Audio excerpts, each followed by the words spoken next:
자, 2020년 6월 우리 암기 기상 강의 시작하도록 합시다. 기상 강의 열심히 듣는 분들이 가장 합격률이 높다는 거 잘 아시죠? 이제 우리 삼순환 강의와 효율성을 위해서 우리 재무행정부터 하시죠. 재무행정. 아무래도 이제 앞쪽만 많이 할 수도 있으니까 또 여러분 재무행정이 지금 인사 좀 시험에 안 나왔는데 재무인사가 중요합니다. 46페이지 가시죠. 간단하게 다시 우리 편심집결이라는 예산 과정이 있고, 이러한 예산 과정이 잘 이루어도록 여러 가지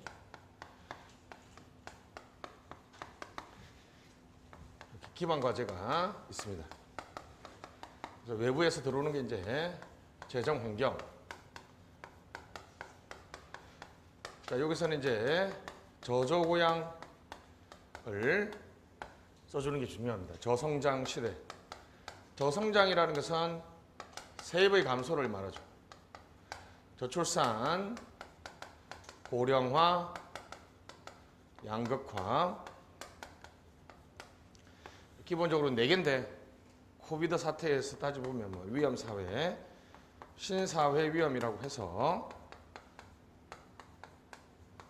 새로운 위험을 극복하기 위한 적극적인 재정정책이 필요하다.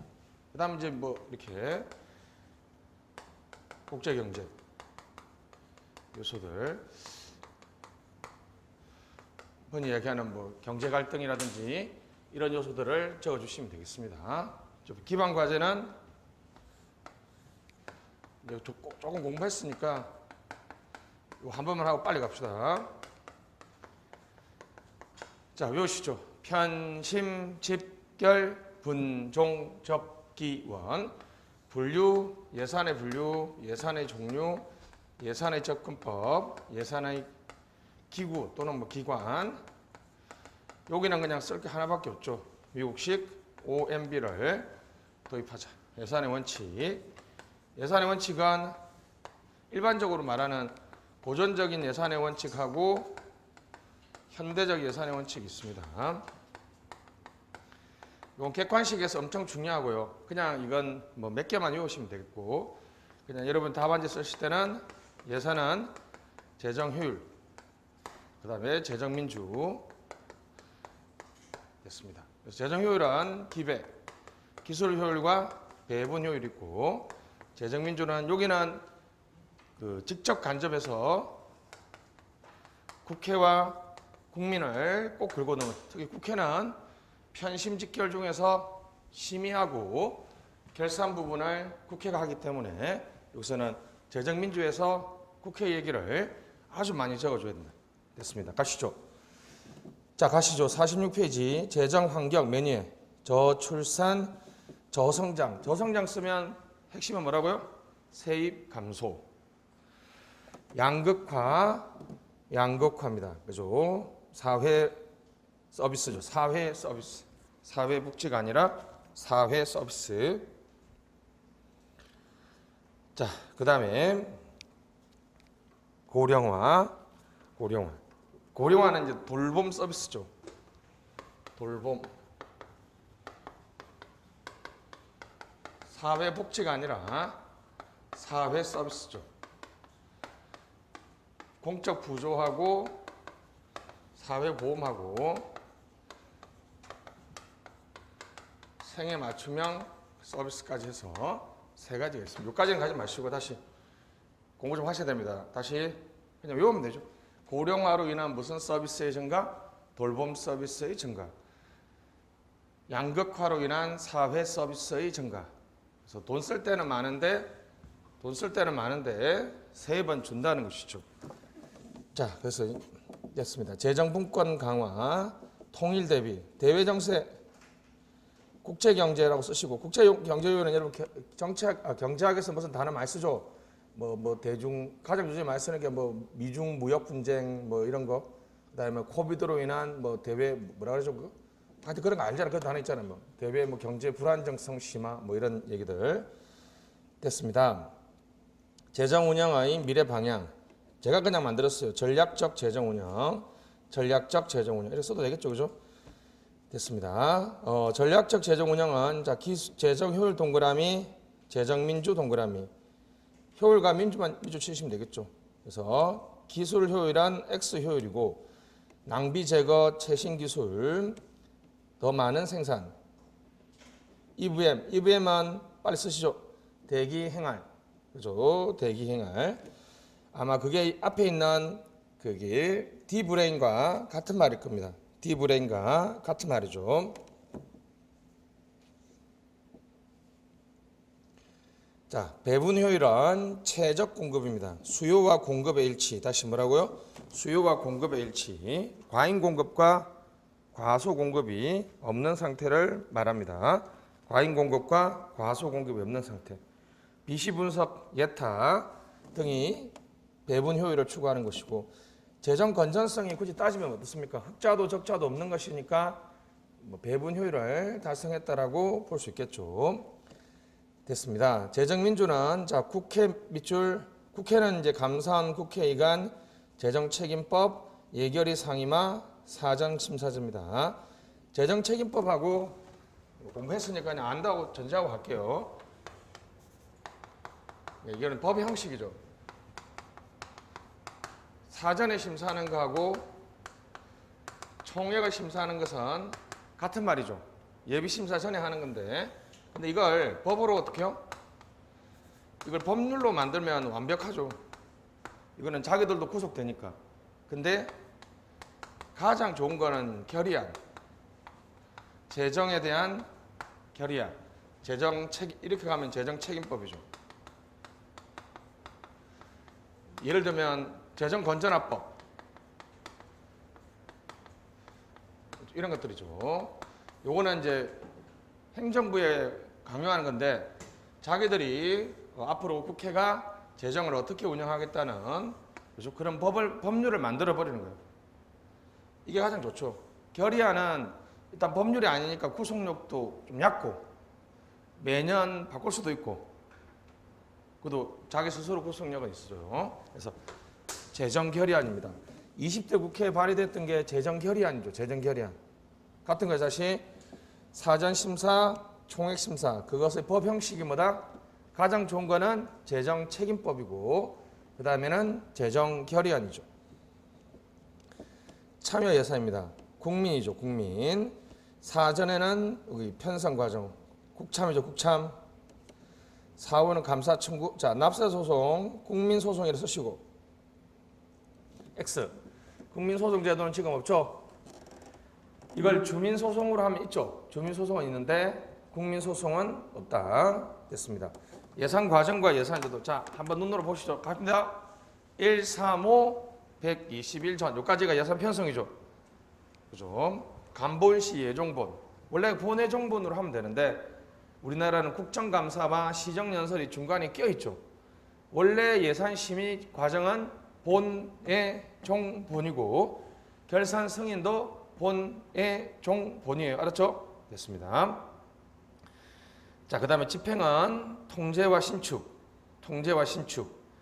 최근에는 신축이 중요시 여겨지고 있고 결산이 요즘엔 노락률이 가장 많죠. 결산. 이런 과정이 두 개죠. 행정부 과정하고 국회 과정이 있습니다. 행정과정은 6월 말 4일 5253 결산 보고서가 넘어가죠. 발생주의 복식국에 따라서 돈 남는 거는 세계잉여금.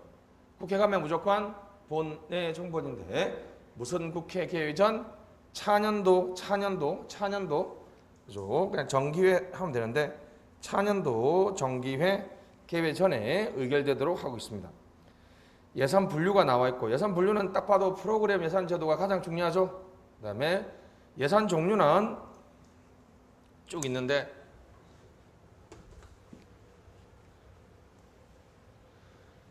이거는 전혀 중요한 암기품 아닌데 1특기를 가진 추남세자 비통부채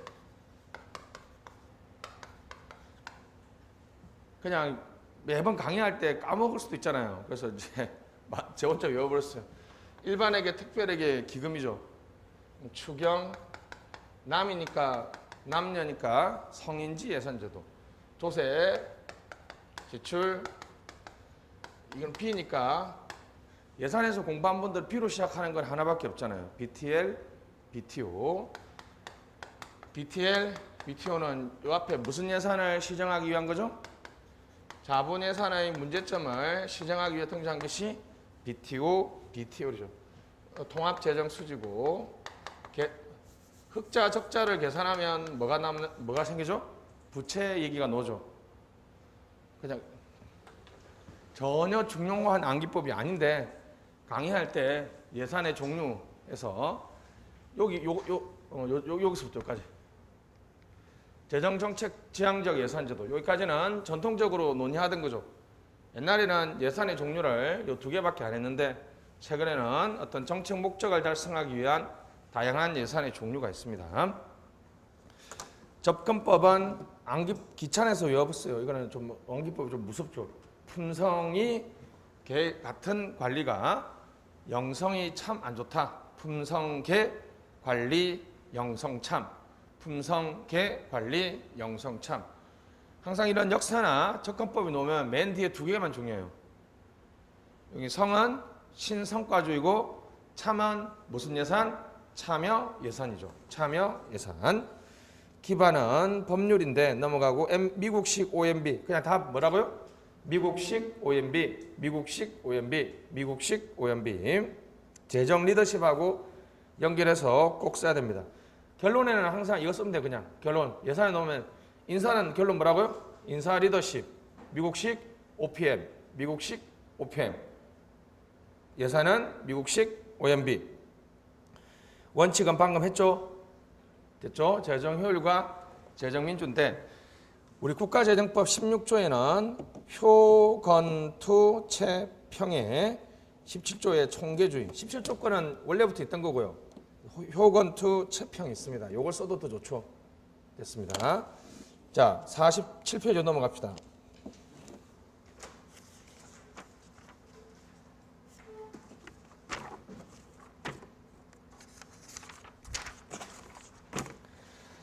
자, 국가재정법이 있습니다. 자, 예산회계법 밑줄, 기금관리기본법 밑줄 됐습니다. 과거 예산회계법과 기금관리기본법을 통합한 법이죠. 그러니까 예산 더하기 기금이 뭐다? 재정이죠. 다시 예산 더하기 기금이 재정이니까 재정 국가재정법이고요. 재정헌법이라는 표현 한번 써주세요. 알았죠? 재정헌법, 재정에 대한 기본법입니다.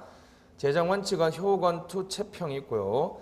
자, 그래서 이제 이게 08년도에 한번 대학모의고사 나왔어요. 놀만하죠, 그때는. 왜냐하면 07년부터 본격적으로 국가재정법이 시행됐으니까 됐습니다. 그래서 국가재정법의 주요 내용을 쓰시오.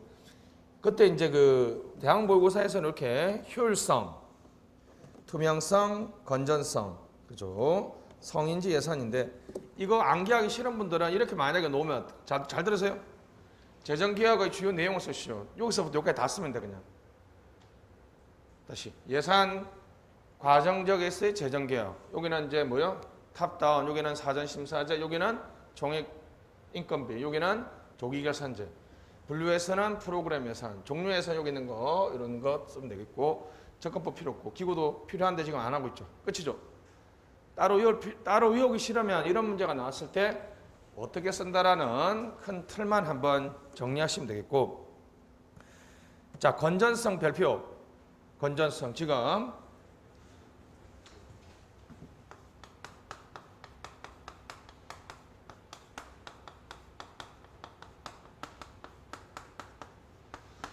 이거는 그냥 제가 강사로서 암기를 좀 쉽게 하기 위해서 그냥 틀로 외우는 겁니다. 건전성은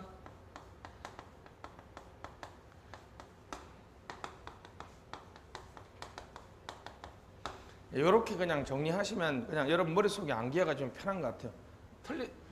완벽하지는 않습니다. 뭐 건전하다는 건 처음부터 빚을 안 만들면 되죠. 어쩔 수 없이 빚을 만들었으면 빚을 갚아 나가는 것이 더 좋겠죠. 여기는 이제 가장 중요한 것은 재정 준칙이죠. 준칙이 이렇게 사후적으로 채무전칙도 있어요. 사실 채무전칙도 있는데 그냥 편하게 가려면 사전적으로는 빚을 안 만들고 사후적으로는 국가 채무를 관리해야 된다는 거죠.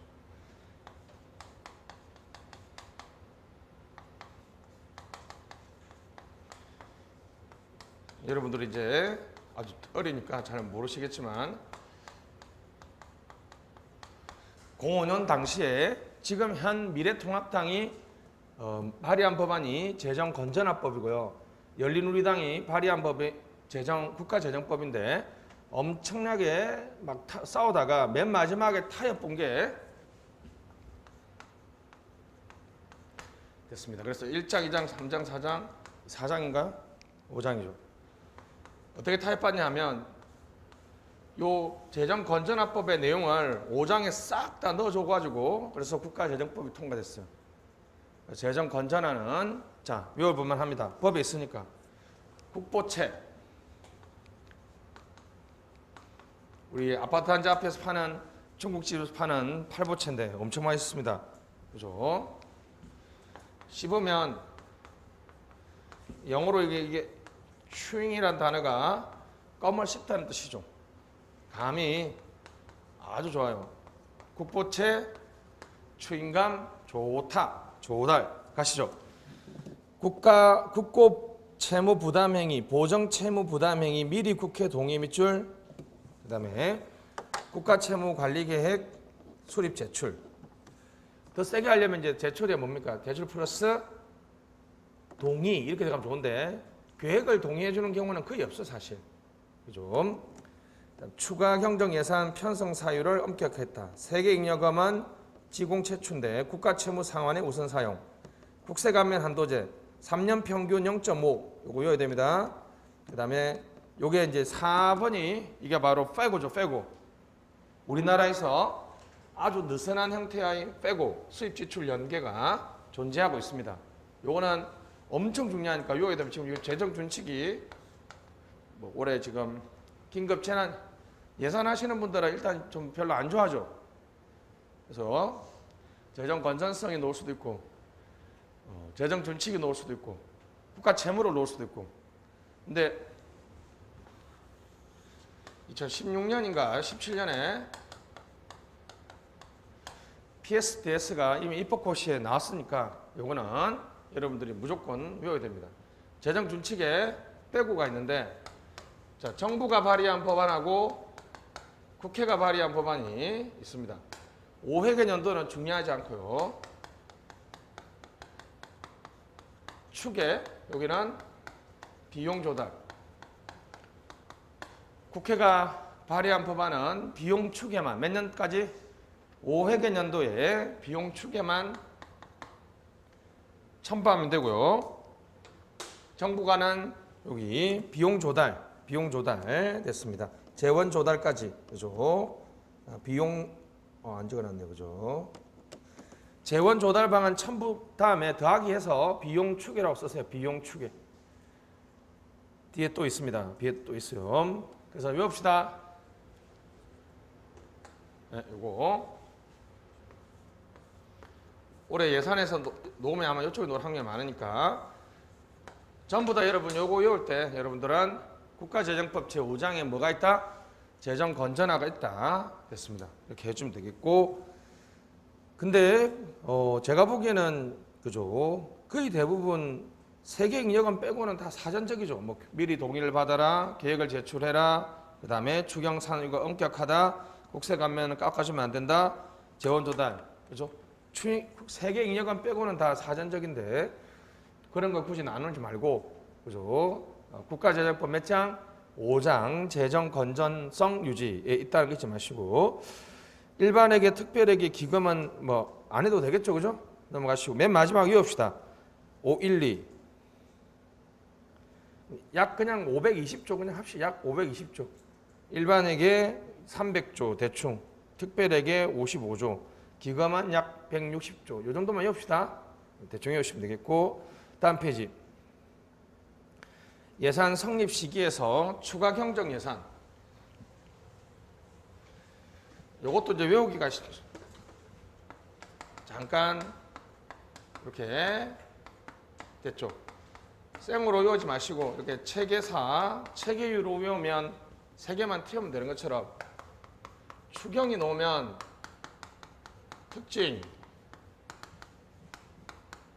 예상 과정별 1번 편, 심, 집 3, 4번 같이 써도 됩니다. 별. 자, 그래서 본예산과 비교해서 편성에서 엄청난 차이가 있죠. 본예산은 편성 뭐가 없어요? 추경을 앞에 쓰겠습니다. 여기는 편성 사유의 제한이 있죠. 이게 엄청난 차이죠. 본예산을 짤 때는 편성 사유의 제한이 없잖아요. 근데 뭐 논리적으로 본예산은 횟수의 제한이 있죠. 본예산은 한 번밖에 안 짜는 건데, 그죠? 근데 이거는 횟수의 제한이 없다. 안 써도 되겠습니다. 자, 요것만 있지. 자, 잡으세요, 이거. 중앙관서장에게 주고받고 하는 건 다 같이 해요. 그죠? 다 같이 합니다. 심의에서는 동일해요.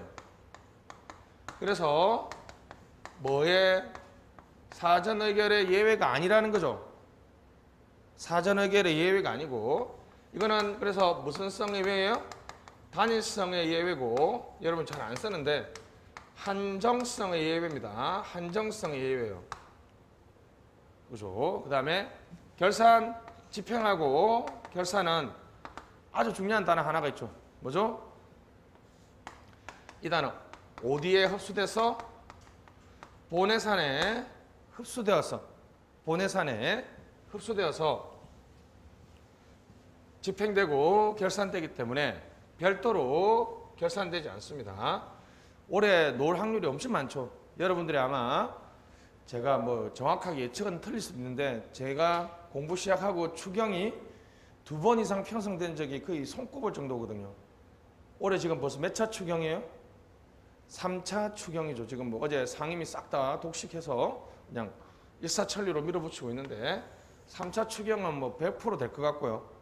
좀 됐습니다. 요것만 써주면 돼요. 밑에 분종적 기원까지는 필요 없고. 그래서 눈치를 잡아야 됩니다, 여러분.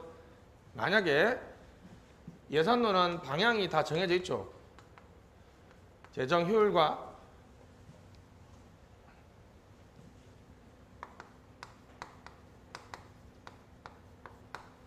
자, 어떤 틀로 간다? 편심직결이란 틀로 가고, 재정 효율과 재정 민주에서 여러분들이 딱 봐도 이거 문제가 나오면 추경 요즘에 너무 방만하다 이런 식으로 놓을 가능성이 많으니까 K% 룰, 임의의 K% 룰, 총량제,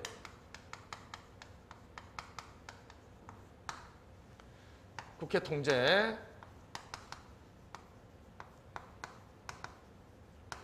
됐습니다. 총량제, 국회 통제 강화. 근데 이게 논리적으로는 맞지 않은데 하여튼 뭐 굳이 쓰려면 이런 고민이 해볼 만하다는 거죠. 그래서 여러분들이 예를 들면 예비비, 옛날에는 예비비가 필요 상당액이었거든요. 아주 불확정 개념이죠. 지금은 일반 회계의 몇 프로? 일반 회계의 일반 회계니까 몇 프로? 1% 이내에서만 예비비를 편성하고 할 수 있도록 했기 때문에 재정 규율이 강화된 거죠. 이렇게 해서 그 다음에 정확한 예측. 정확한 예측이 나오면 증거 기반 관리를 적어주시면 되겠습니다. 국회의 통제 강화. 사전이니까 사후는 성과 관리. 강화하자라 그러면 돼요. 특별하게 고민을 더 보여줄 필요는 없는 것 같습니다. 뭐 국민 참여 이런 걸 뭐 써도 좋은데 그거는 좀 논리적으로 안 맞죠. 빨리 통과될 가능성이 많으니까. 됐습니다. 다시 이렇게 써서 자연스럽게 뭐에 대해 사유를 외우는 게 가장 중요하죠. 그죠? 사유가 여기 있는 재정 건전화 5장의 내용이기도 하죠. 그죠? 됐습니다. 잘 끊어줘야 됩니다. 자쟁 3호 3호 3개로 1호 2호는 자정에 침실에 누웠더니 북협이 변화가 발생했다. 변화. 대변화하면 더 외우기 쉽습니다. 대외 여건의 중대한 변화. 예시조항이 몇 개? 4개. 그리고 법령상 지출 업무가 발생했거나 증가한 경우. 이거 외우면 그냥 끝장이에요. 다시 자생, 침실, 북협, 대변화, 발생. 이게 가장 변화 중에 최근에 가장 큰 거죠. 됐습니다. 그래서 아마 제가 거기 보면 특징에서 대략 썼을 때 어떻습니까? 편심집결이라는 틀로 쓰고 있어요, 사실. 그죠? 문제점과 방향. 자, 예산에서는 문제점과 방향에서 재정 효율, 재정 민주 요 두 틀로 그냥 다 써버리면 맞습니다. 알았죠? 재정 효율, 재정 민주. 재정 효율에는 사전, 사후로 나눴는데 그런 거 필요 없고 엄격한 재정 규율, 사업 타당성 평가, 설명 의무화 별표. 영국이죠, 영국. 성과 관리.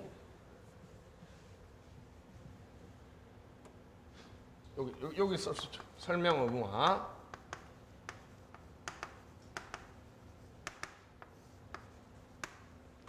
만약 추경이 영국에서 하는 건데 가장 중립적이고 괜찮은 것 같아요. 뭐 예를 들면 이렇게 쓰겠다라고 했는데 뭔가 잘못됐다. 또는 뭐 3조만 쓰겠다 했는데 더 썼다. 사전에 자기가 약속한 것을 어겼을 때 우리 결산은 정치적 성격밖에 없기 때문에 이게 아무런 관심이 없는데 영국은 만약 뭔가 자기가 사전에 약속한 것이 잘못되면 국회에 나와서 꼭 설명하도록 하고 있습니다. 설명 의무화 됐습니다. 자, BTL, BTO는 그냥 간단하게 보고 넘어가시면 되겠고 2015년 자, RS는요, 리스크 쉐어의 줄임말이거든요. 이른바 반띵 정신, 50대 50. 자, 어드저스티드, A는 어드저스티드. 만약 손실이 났을 때는 기업이 30%까지, 100억이 손실이 나면 손실이 30%까지는 기업이 하고 그 이상은 정부가 보존해주는 방식이요. 그럼 반대로 갔을 때는 이익이 났을 때는 70%까지는 누가 먼저? 정부가 그냥 편하게 표현하겠습니다. 정부가 먹고 나머지 더 이익이 났을 때는 기업이 먹는 거죠. 무슨 얘기냐면 어드저스티드가 갈 가능성이 많죠. BTO를 하면 마지널 레베뉴 개런티 MRG를 해서 기업들이 땅 짓고 헤엄치기를 하는데 이게 싫으니까 이제 BTL을 하니까 안정적인 리스로만 받으니까 이게 이제 기업들이 좀 흥미가 없죠. 이거 잘 안 돼요, 사실. 이걸 하는데 알았어. 근데 만약 조금 안전장치를 주는 거죠. 이익이 났을 때나 손해가 났을 때 무조건 다 반으로 나눈다. 근데 그렇게 해도 이제 기업이 안 할 테니까 야, 손해가 나면 30%까지는 네가 하고 그 다음에는 우리가 하겠다. 이익이 나면 반대로 이렇게 이런까지 나왔습니다. 이건 BTL, BTO는 한번 시험에 나왔어요. 이게 세 문제로 나누는 문제, 중간 문제로 나와가지고 좀 논의가 쉬웠습니다. 자, 성인지 예산제도 A. 자, 기본 암기는 젠더 메인스트림 무조건 기억해야 됩니다. 그죠? 젠더 메인스트림 됐습니다. 예산기금 그냥 이거 외우지 마시고 잡으세요. 이렇게 그냥 2020년 잡으세요. 예산기금 중앙지방 모두 도입되어 있다. 이렇게 하면 깔끔하고 좀 점수 더 받으실 분들은 중앙은 2010년, 지방은 2013년 이렇게 기억하면 되는데 가장 중요합니다. 성인지 예산서와 결산서를 제출하고 있는데 첨부 서류 및 출작 심의 의결 즉 받는 게 아니라는 거죠. 그러니까 이거는 뭐라고요? 첨부 서류이기 때문에 구속력이 없습니다. 자, 밑에 가시죠. 양평정기 2019년, 2020년 제가 못 찾아봤는데 조만간에 제가 찍어서 올리겠습니다. 보통 한 3, 4월 달에 대한민국 재정 아주 여러분한테 좋은 자료인데 그죠? 보통 연도 2002 이렇게 2022 올리는데 이번에는 제가 가장 사랑하는 자료인데 안 올렸더라고요. 제가 너무 궁금해서 못 참아가지고 책도 써야 되고 전화를 했더니 야, 거기도 아주 재미있는 얘기를 하더라고. 예정처에서 뭐라는지 알아요? 올해 21대 국회가 출범하죠. 그때 맞춰서 올리겠다는 거예요. 오, 저런데도 그런 걸 생각하는구나. 갈 사람들한테는 줘봤자 아무 의미 없다는 거죠. 이렇게 자기가 이제 국회의원들이 취임했는데 뭐 자료 쫙 올라오면 자기들도 모양이 좋죠. 올라왔을 겁니다. 거기 보면 조금씩 숫자가 바뀌었는데 제가 열심히 찾아서 그 아까 있던 것처럼 일반에게 특별에게 기금은 맞춰 찾았는데 이건 아직 못 찾았습니다. 그냥 개수 외우기 싫으면 총 지출의 약 5%.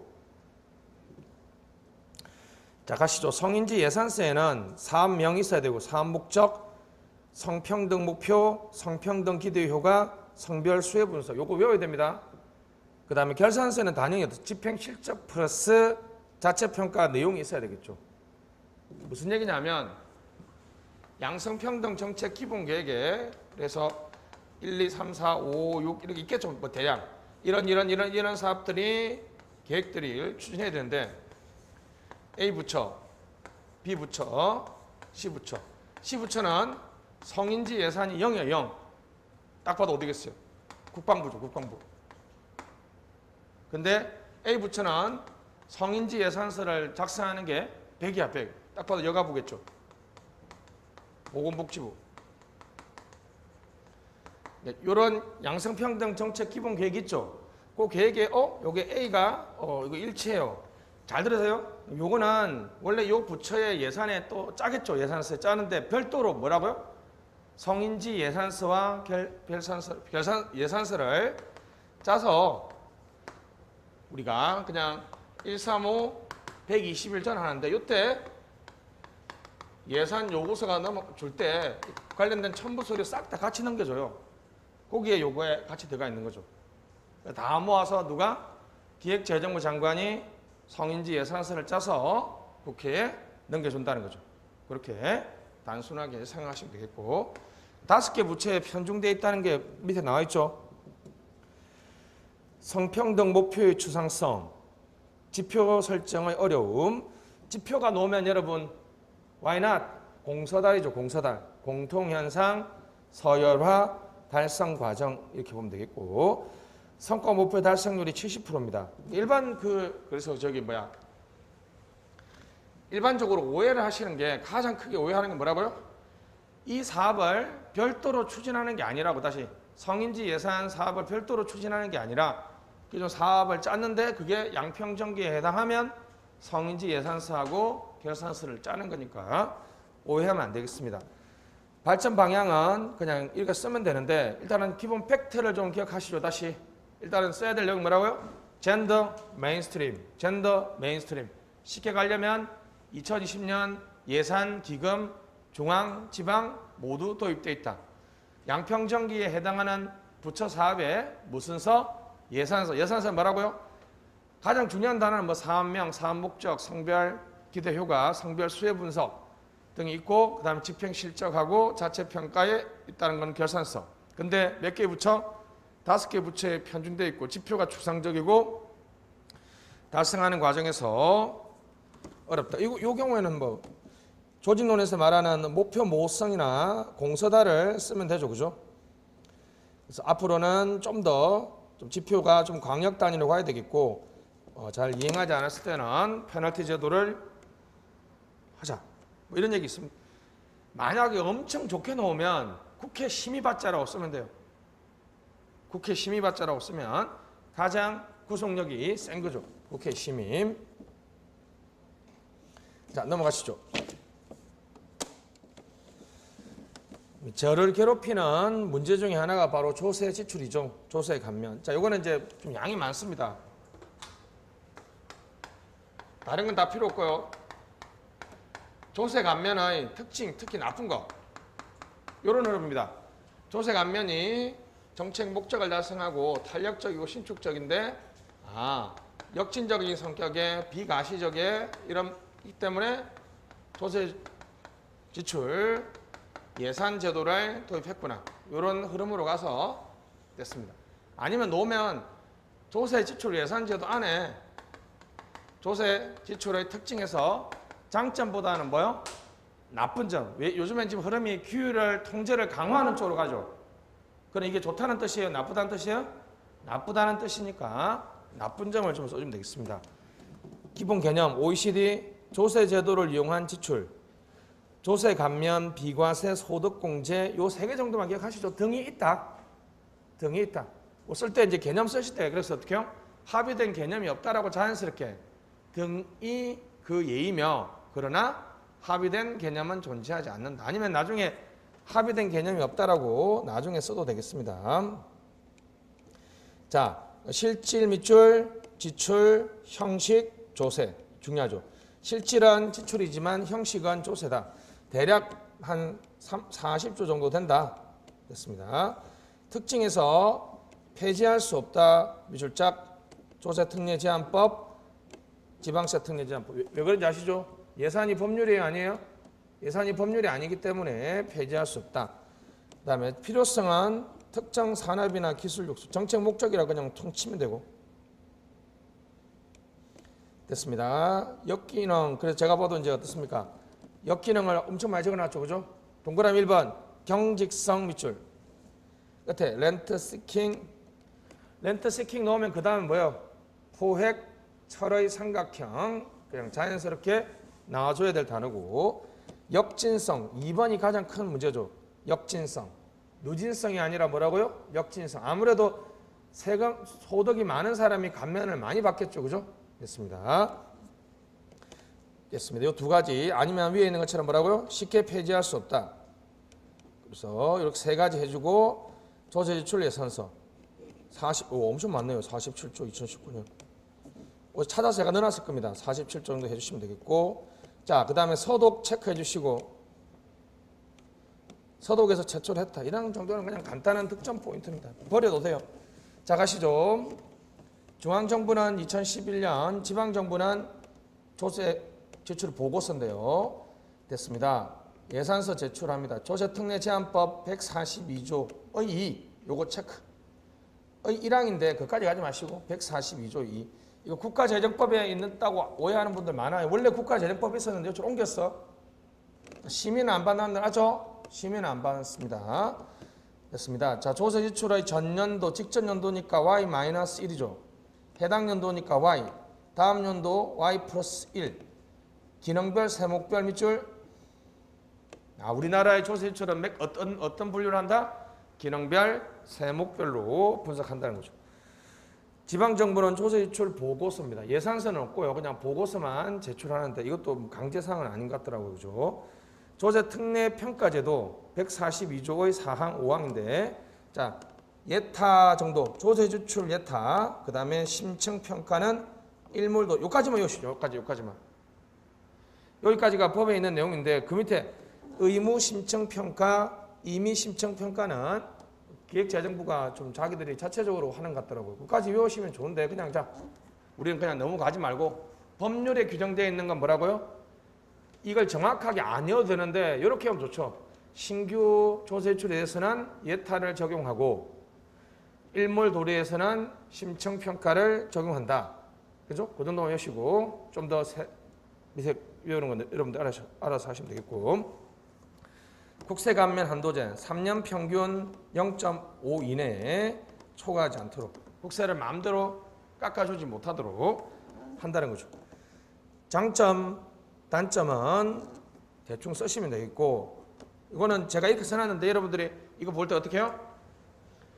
어차피 역진기납으로 재정 효율과 재정 민주로 쓸 거니까 요거 장점이 한번 읽어봅시다. 장점 동그라미 1번 정책 효과는 효율이죠. 1번 어디 갔어요? 1번은 조세 감면의 투명성이니까 이거는 민주죠. 2번 효과성이니까 효율. 3번 세수 인상이니까 효율. 4번은 형평성이니까 민주. 대충 재정 효율 측면에서는 투명해지고 형평성을 제고할 수 있다. 효율 측면에서는 보다 정책 효과를 판단해서 성과 관리가 가능하다. 단점도 이렇게 쓰시면 되겠고 방향에서 사전, 사후 이렇게 하기도 하거든요. 사전은 거의 대부분 이제 동일하고 해서 재정 민주로 연결하면 됩니다. 총량 규율, 정확한 예측 모형. 설명 의무화는 뭔 말인지 아시겠죠 이제? 이런 그냥 아이디어를 보여주면 돼. 이게 뭐 정답은 아니야. 그냥 이런 식의, 그죠? 아이디어 보여주면 되고. 사후적으로는 성과 평가, 자료 협조 채널, 직접 지출과 연계 강화. 저는 이게, 그죠? 직접 지출과 연계 강화를 꼭 쓰고 싶네요. 인센티브 페널티 제도가 있습니다. 좀 가장 강력한 거는 총량제죠. 총량제. 조지출, 총량제. 조지출, 총량제 같은 것들이 가장 강력하다고 볼 수 있습니다. 자, 여기까지 했고 예산 분류 가시죠. 요거만 하면 돼요. 자, 조직별, 소관별, 간서별 밑줄 같은 말이죠. 품목별 지출 항목. 지출하니까 지출 항목 밑에다가 구매 품목이라고 써보세요. 같은 말이죠. 지출 항목은 구매 품목이죠. 그죠? 지출 항목, 구매 품목. 기능별 분류, 기능별 분류. 경제 성질 분류가 있는데 다음 페이지.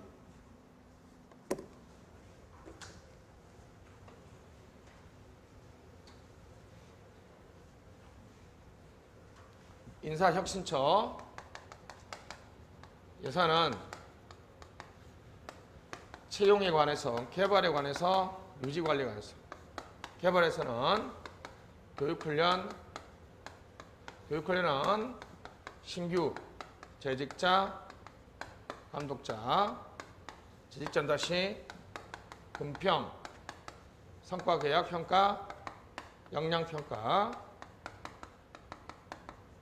였습니다. 이렇게 이거는 실제로 있지 않습니다. 그냥 제가 여러분들 행작 체계로 인사혁신처 업무로 이렇게 나눌 수 있겠죠. 자, 여기는 이제 예산을 하면 이게 소관별 또는 뭐요? 조직별 또는 정확하게는 중앙관서니까 예산에서는 관서별 분류죠. 관서별 분류를 하고 여기서부터 여기까지는 바로 기능별로 분류했죠. 같은 기능을 수행하는 것끼리 분류했죠. 그렇고 이제 금평이 많으니까 50억, 30억, 20억 이렇게 했다 치면 그럼 이제 이게 금평이나 성과 역량평가는 기억나시죠? 9명의 평가자들을 모아서 하니까 돈이 들죠. 그분들 인건비 나가겠죠. 장소를 구해야 되니까 물건비가 나갈 겁니다. 이게 이제 지출 항목, 구매 품목으로 분류하고 있죠. 우리나라 예산의 분류는 먼저 뭐부터 하고 관습의 분류를 하고 기능별 분류를 하고 지출 항목별 분류를 하는데 이게 가장 대분류니까 이걸 장이라 그러고 이걸 관이라 그러고 이걸 항이라 그럽니다. 이걸 세항이라 그러고 어떤 경우에는 이제 세항도 있어요. 그다음 마지막에 지출 항목이니까 구매 품목이죠. 품목 무슨 분류? 품목별 분류를 합니다. 그래서 다시 소관별, 기능별, 품목별 분류를 하는데 특히 기능별 분류는 장, 관, 항 요까지가 아시죠? 무슨 과목? 입법 과목이니까 이용이고 여기가 이제 전용인데요. 자, 예산 편성 프로그램 예산 제도도 엄청 놓을 확률이 많죠. 세 가지만 외우면 됩니다. 과목의 변화, 운영의 변화, 성과 관리의 변화. 그거 다 있죠. 자, 여기 잘 보세요. 그러면 100억이죠. 됐습니다. 여기도 100억이고 감독자. 여기도 100억이라고 그냥 직관적으로 하겠습니다. 그래서 이렇게 옛날에는 요렇게 이제 예산을 나눠줘서 요거를 이렇게 옮기려면 전용을 했어야 되잖아요. 그죠? 근데 이제는 이걸 이름은 뭘로 바꾸고 프로그램. 이제 재직자 훈련을 하나의 재직자 평가를 프로그램이라고 평가로 됐습니다. 요렇게 해서 잘 들으세요. 요걸 없애버리고 재직자 평가에 100억. 그죠? 그럼 요거는 이제 무슨 사업이 되겠어요? 재정 사업이 되겠죠. 영어로 하면 액티비티가 된다는 거죠. 여기까지만 이제 그러니까 다시 관련성 있는 세 세항의 묶음이 프로그램이죠. 프로그램 안에 하나의 사업이 뭐죠? 재정 사업이죠. 다시 관련성 있는 세항 또는 세 사항의 묶음이 프로그램이고 이제 예산 운영은 다시 기본 단위는 뭐다? 프로그램이고 단위 사업에 대해서는 너희들 알아서 자율성을 해라. 그러니까 단위 사업에 대해서는 무슨 평가를 해야 돼요? 자율 평가를 해야 되겠죠. 그래서 근데 애석하게 성과 관리가 오면 이걸 무슨 사업이라고 그래요? 재정 사업이라고 그러죠. 재정 사업. 이제 y-1, y 플러스 1 성과 계획서를 제출하고 자율 집행한 다음 성과 보고서를 제출하도록 합니다. 이게 자, 심, 목 성과 목표 관리 제도죠. 성과 목표 관리 제도. 심층 평가 별로 중요하지 않습니다. 원래는 이렇게 3개였는데 2018년에 핵심 사업 평가라고 해서 서로 하나 기존의 메타 평가를 없애고 넣었죠. 다시 재정사업 자율 평가, 심층 평가, 성과 목표 관리 제도 이 3가지를 우리가 재정 성과 관리라고 그러죠. 재정 성과 관리라고 얘기합니다. 그래서 프로그램 단위로 다시 그러니까 잘 보세요. 거기 암기노트에 이쪽에 장, 관, 항, 세항이 있는데 분야, 부문, 프로그램 이렇게 돼 있죠. 자, 집 한번 봐봐요. 이렇게 요 2개를 묶어서 그냥 싹 보내줘. 프로그램은. 그러니까 그러면 그림이 딱 되죠. 뭐야? 항 또는 세항의 묶음이 프로그램이죠. 그죠? 항 또는 세항의 묶음이 프로그램입니다. 됐습니다. 그 다음에 프로그램 내에 개별 사업이 단위 사업이죠. 16분야 169, 16분야 69 부분은 잘 안 바뀌더라고요. 프로그램은 매년에 많이 바뀌어요. 그러니까 16분야 분에서 니 하나 빼면 부에서 다시 하나 빼면 아주 과학적인 암기법이죠. 분부포단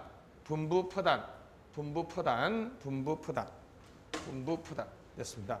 자, 이제 말로 한번 해봅시다. 자, 가장 간단하게 가는 거 해봅시다.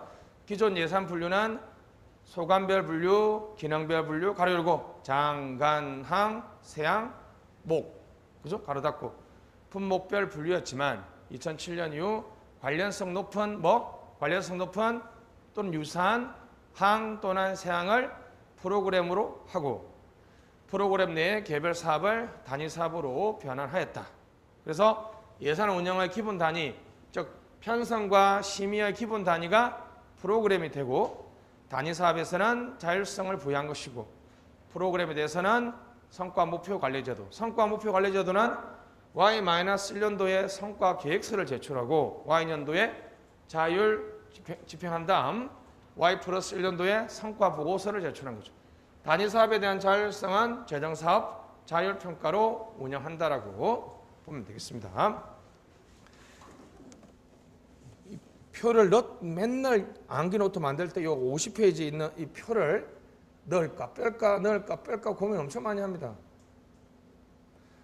밑에 2번째 표는 여러분 이걸 안 보여주려면 그냥 다 지워버리시고 50페이지 맨 위에 줄 보시죠.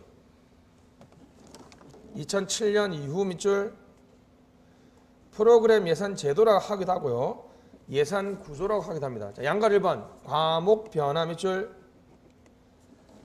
다시 쭉 내려와서 표 밑에 양가로 2번 운영 변화 양가로 3번 성과 관리의 변화. 기본 목차가 뭐라고요? 기본 목차가 과목의 변화, 운영의 변화, 성과 관리의 변화. 그죠? 다시 올라가서 과목의 변화는 프로그램은 어떻게 기억한다고요? 과거, 항 또는 세항, 그죠? 항 또는 세항의 묶음을 말합니다. 유사한, 그죠? 또는 뭐 관련성 있는 됐습니다. 단위 사업은 프로그램 내에 성격이 유사한 개별 사업을 말하고 그림은 넘어가시면 되겠고, 자 밑에 재정 운영의 변화, 프로그램이 예산, 편성, 심의, 집행의 기본 단위가 되고 단위 사업은 자유를 부여하겠다는 것. 목표에 집권하죠. 프로그램 단위로 집중적으로 심사하고 편성하고 심의하고 관리하겠다는 것이고, 재정 사업에 대해서는 자율성을 부여하겠다는 거죠. 성과 관리의 변화, 성과 목표 관리 제도, 성과 계획서 밑에다가 아니면 위에다가 Y-1년도로 쓰시고 성과 보고서 위에다가 Y+1년도 씁니다. 여러분 아시는 분은 이 성과 보고서가 우리나라 결산서가 4개로 구성되어 있죠. 요결 재성할 때 결산 개요, 세입세출 결산, 재무제표 재, 그 다음에 성과 보고서 할 때 그 성과 보고서가 바로 요 성과 보고서입니다. 결산서라고 쓰시고 결산서에 포함이라고 쓰면 되겠죠. 재정사업은 자율평가를 했죠. 자율평가를 하고 있습니다. 넘어가시죠. 좋은데요? 오늘 여기까지 합시다. 여기까지 하고 다음 내일은 가장 어려운 PSDS 제가 많이 줄여놨죠. 이렇게 보시면 되겠습니다. 자, 박수 치면 마치겠습니다. 박수!